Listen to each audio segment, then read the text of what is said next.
The United States Lifesaving Service existed officially from 1871 until 1915. The first station started on Long Island and New Jersey because of the New York Harbor. Very quickly focused on the graveyard of the Atlantic, known for its incredible shipwrecks. And so this was the very first station on the Outer Banks in 1874.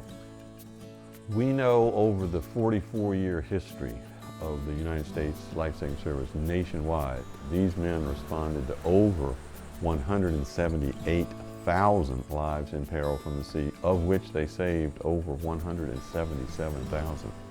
You know, we talk about how amazing that is for a crew of men to row out in, you know, breaking surf, 12, 15-foot surf, and there's 3 lines of breakers. So those of us kids that grew up surfing around here, just to get a surfboard out in heavy surf, it's an amazing feat.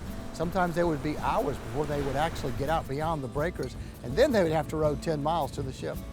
There was this famous quote, somebody in the 1800s magazine writer was interviewing a surfman and asked him basically what was it like, and his answer was more or less, it's hours and days and months of utter boredom, interrupted by a few moments of sheer terror. That's probably right. Every station was required to practice this drill twice a week on Mondays and Thursdays. It's a complicated procedure. There are 9 people doing it. They all have different functions, yet they must all coincide and work together. It's one of the ultimate teamwork things, and it has to be done extremely fast because lives are at stake. A wooden ship can go to pieces in minutes. But what they would do is haul this heavy cart out to the drill field. There would be the wreck pole, which simulates the mast of a ship, so that's the target.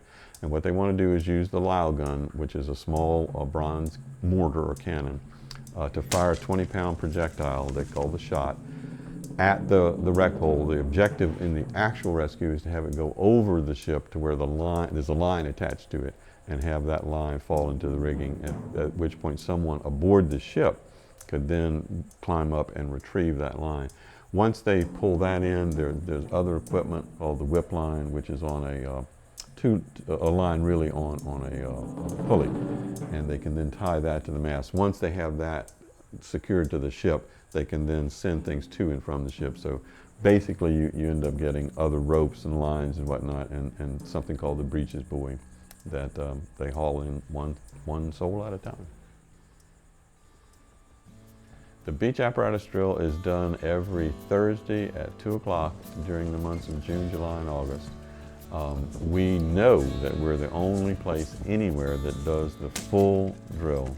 We have 2 teams that do this drill, and they're all volunteers, and they're also all active duty United States Coast Guard personnel, so we're real proud of that. But every time we have a visitor that has never been here before, they walk away just shaking their heads saying, wow, I can't believe this place. And it's hard to get that message across until you actually see it. When we say those things, it sounds like a sales pitch, but it's a phenomenal sight, and there's something mystical about just being here as well. I've heard many visitors talk about that. It's a special place.